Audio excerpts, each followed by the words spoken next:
দর্শক, ট্রাইব্যুনালে রয়েছেন আমাদের সহকর্মী সৈকত সাদিক, আমরা যুক্ত হচ্ছি তার সঙ্গে। সৈকত, সাক্ষ্য গ্রহণ কি চলছে কিনা এই বিষয়ে জানবো, আর অন্য কোনো মামলার কার্যক্রম বিষয়ে আপনার কাছে কি তথ্য রয়েছে, ট্রাইব্যুনালের সার্বিক তথ্য জানাবেন। লাবণী, শুরুতে চাংখারপুলের মামলাটির কথা বলে নিই যে চাংখারপুল যে মামলাটির সাক্ষ্য গ্রহণের কথা রয়েছে সেই মামলায় কিছুক্ষণ আগে সাক্ষ্য গ্রহণ শুরু হয়েছে।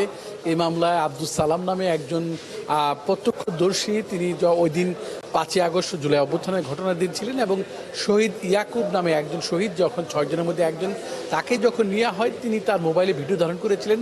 এরকম একজন জব্দ তালিকার সাক্ষী আজকে এই মামলাটিতে সাক্ষ্য দেবেন। এর বাইরে গুরুত্বপূর্ণ অনেকগুলো বিষয়ের আবেদন আজকে ট্রাইব্যুনালে পড়েছিল।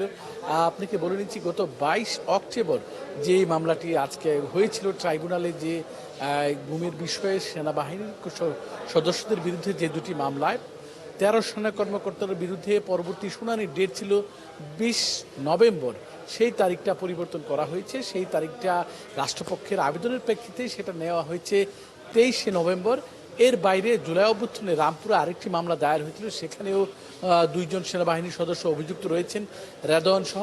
সেই মামলাটিরও শুনানির দিন ছিল 5 নভেম্বর, সেটাকে পরিবর্তন করে নেওয়া হয়েছে 24 নভেম্বর। এটাও প্রসিকিউশন আবেদনের প্রেক্ষিতে করা হয়েছে। গুমের ঘটনায় শেখ হাসিনা, জিয়াউল আহসান, তারেক সিদ্দিকী সহ 11 জনের বিরুদ্ধে যে মামলাটি আজকে নির্ধারিত ডেট, সেই মামলার তদন্ত প্রতিবেদনের বিষয়ে আজকে প্রসিকিউশন থেকে সময় চাওয়া হয় এবং সেটার জন্য আগামী ডিসেম্বরের 11ই ডিসেম্বর পর্যন্ত প্রসিকিউশনের সময় দেওয়া হয়েছে।